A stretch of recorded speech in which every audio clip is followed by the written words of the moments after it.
Hello there, esports fans, and welcome to E-League Weekly Season 2. I'm Richard Lewis, and here are the 4 CSGO teams competing in Group A. Let's start with mousesports. Duncan, you're a big fan, aren't you?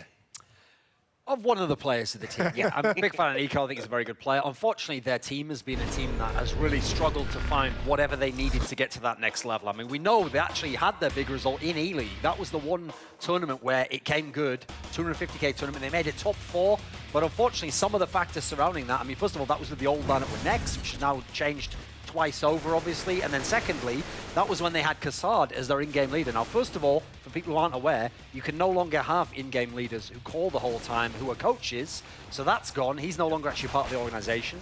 Now, let's take a look at the team from Brazil. Immortal said they've been climbing that top 10 ranking, doing so well. They've gone from being, outliers to winning tournaments. So I'll come back to you, Duncan. You've been loving their meteoric rise. I mean, interestingly, even before they brought in Zeus, who, by the way, for anyone who doesn't know, was the guy in the middle here, was actually the coach of Luminosity, then SK Gaming, so best team in the world for most of the year. Even in the lineup they had before with Showtime, and this is a team who, throughout the year, has just gradually and steadily risen through the rankings, got more upsets, and then started to become one of those legit top teams where it's not an upset anymore. I mean, this is a team right now where, unless you are like a top 4, top 5 team in the world, I mean, I'd consider this team a favorite against anyone. The first match of the group stage took place on Mirage.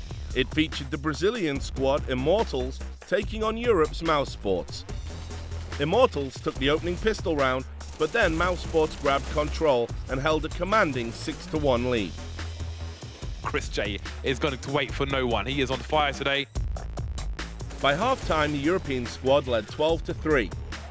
In the second half, Immortals finally rallied, pulling to within 4, but that was as close as they would get.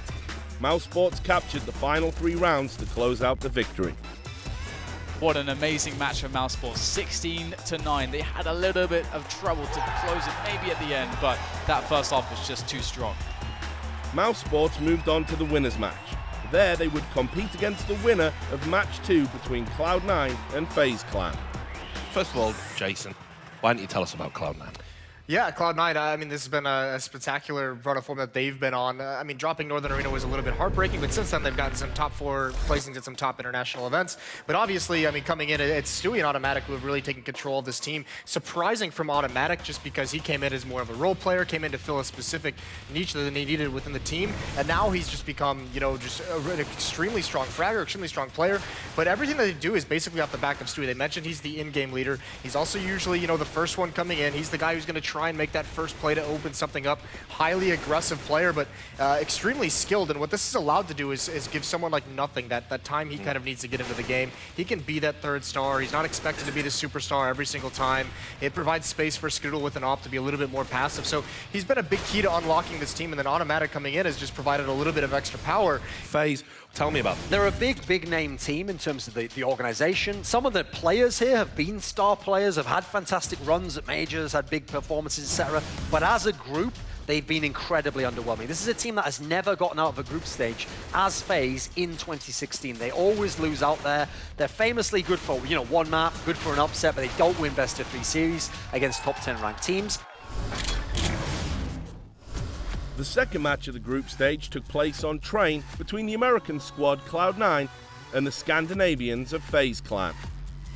FaZe jumped out to an early 4-1 lead before Cloud9 regrouped to start their own rally. The competition was tight and neither team could take control. At half-time, Cloud9 led 9-6. And in the second half, Cloud9's aggressive strategy started to pay off. But they're losing players all over the place. That is mental. They completely dismantled FaZe, with Stewie 2K and Nothing inflicting much of the damage. Stewie 2K is ruining everyone. Cloud9 won 6 of the last 7 rounds on their way to a dominating opening match performance against FaZe Clan. The American squad advanced to the winners match against mousesports.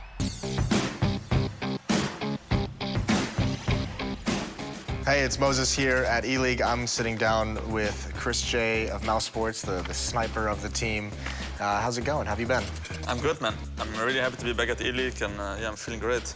Well, this is kind of actually cool because last season of Eleague, when you guys were here, the team actually perhaps overperformed in most people's eyes, making it to the playoffs. What was it that kind of started to click? I'm not sure, because at the start of the season we felt like kind of underperformed. We expected to get second in the groups behind Navi, but we also lost the flip side. So we were disappointed. We got kind of lucky to get into the last chance qualifier. We didn't feel so pressured anymore, I would say. I think I noticed that, like, in the team atmosphere, that everybody was just playing like what they wanted and how they wanted to play. People came up with big performances. Nico obviously did really good some matches, so I don't know, it just worked. A lot of the story for Mouse Sports in 2016 has been searching for the sidekick to Nico, like who's going to be that second player to step up. At Eleague, it was you. Chris J doing a lot of work over at Long, and he should be in position to take the fight. Nice taps coming out. He's going to take 3. What was it that kind of switched for you individually, not just as a team? Like where did this kind of performance, this raise in level for you come from? We got like the roles better in the team, I would say. Before, I felt often I had to do like crazy rounds to have impact in the team, but I got more the realization that I just need to get certain kills in the round, and then it's already like a safe round for us, and I don't need to do more. The Oscar situation was like the worst kept secret in professional Counter-Strike, that he was eventually going to join this team. Yeah. So from an outside perspective, it very much looked like you had Nico, and then you have Oscar coming in, so it very much felt like there was some kind of a tryout going on for those months where it was like the decision hadn't been made who Oscar was going to replace, but it was all going to be on performance. Was that kind of the feeling in the team when that was going on? That was how it is. But, and in a way, we were kind of not happy about it in the team, but on the other hand, I think it's kind of normal that in a professional team, if you're gonna not perform as you should, then you're gonna be removed. So I think it got a bit in the head of some players, and maybe even myself at some point, that Oscar was like really waiting around the corner, you know? If you're Especially as an opper. Yeah, exactly, as an opper. So before the major, I knew that if I'm gonna play bad at the major, then I'm probably out. And that adds its own pressure too. Yeah, it added pressure, but I think I played quite good. I didn't carry us to the playoffs or anything, but we didn't lose there because I didn't play good. So the team realized that, and they felt someone else was the problem more than me. So then we made that decision to change that guy. Cool. Well, wish you the best of luck this week. Thanks, Chris.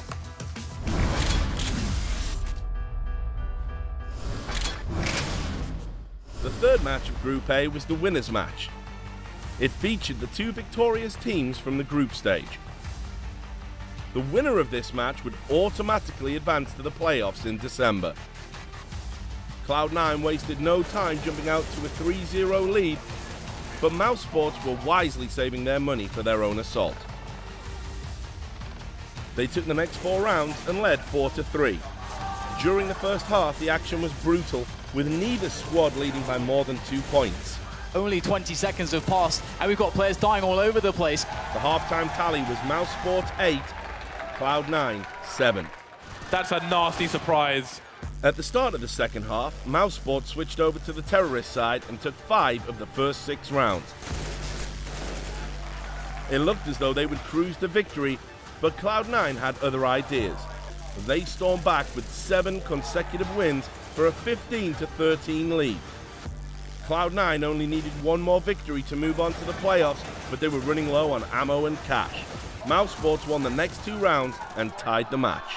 Overtime, 15-15. Without the money to buy more weapons in overtime, Cloud9 were a sitting duck. Mouse Sports made quick work of the American squad. Oh, you have to be joking, Chris J. That is absolutely criminal. And that will be match for Mouse Sports. The European team moved on to the playoff rounds with a 19-16 overtime victory. The fourth match of Group A was the elimination match. It featured the 2 losing teams from the group stage. The winner of this match would battle Cloud9 for a chance to move on to the playoffs. The elimination match was a best-of-3 competition. On the first map, FaZe Clan came out strong and completely dominated Immortals 16-2 on Mirage. But on the second map, Immortals defeated FaZe in overtime 19-17 on Train. That set up a third and deciding map on Overpass. Immortals came out strong, winning the pistol round and rolling to a 4-0 lead But the young Scandinavian squad showed their tenacity, and at half-time, FaZe only trailed 8-7. Immortals once again took the pistol round as well as the next 2 rounds. They led 11-7, and it looked like FaZe was finally succumbing to the dominant Brazilian squad. That's when the Scandinavians went on a Viking rampage. Immortals holding on for dear life. FaZe won 9 of the last 11 rounds and shocked everyone in the arena.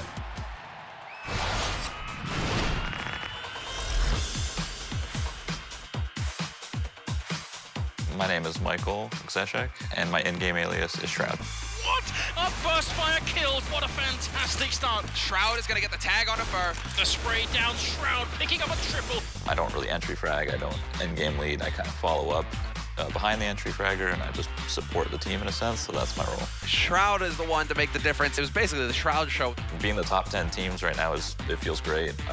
It feels like we're kind of back to how we were last year. Last year we had a really good run, we were doing really great, and then we kind of lost it. Hopefully this time we're not going to lose it, and we can just keep top 10 and just keep advancing, you know, top 2, top 3, top 1. Quad kill for nothing. And well, a bit of a peekaboo moment in there. Stewie 2K, he gets a headshot at least. Cloud9, shocking Na'Vi. I would say some of the challenges that we face on our team would be making strategies. Right now, Stewie's in-game leading and he's very new to it. So a lot of the times we kind of get caught with running out of strategies. Our strategies aren't working and we have to figure out how to fix them. So that's where a coach would come in handy. We don't have one. So we have to figure it out as us 5, figure out how to revamp the strat or make new ones. And it's all on Stewie now. No kit, he needs to find one, but getting the kill works as well. Pretty much me beginning to be a professional player started from Twitch. Before I even, played the game, I was streaming. And once I moved on to Counter-Strike and I started playing it on stream, that's when everyone started watching me, and then they noticed I was good, and then I started taking it seriously. Shroud charging onto the bomb site and getting a double kill. Shroud, it's taking him a little bit of time, but he gets the job done in the end. Shroud very aggressive out here. Flashbangs are everywhere. I definitely would want to make my dad proud. My dad always watches. He watches every game. Like, whether or not it ties in with his work, he's somehow going to find a way to watch it. Shroud, he's just hitting that level right now. He's really making the difference. When I first started playing Counter-Strike a long time ago, my dad is the one who showed me it, so I was playing against him, and obviously when I was that young, he was beating me. Then I'm 10 or 11 years old, I started beating him, then he just stopped playing. He just got mad. He couldn't take losing to me at that point, so he definitely started the whole gaming in me. He showed me everything about gaming.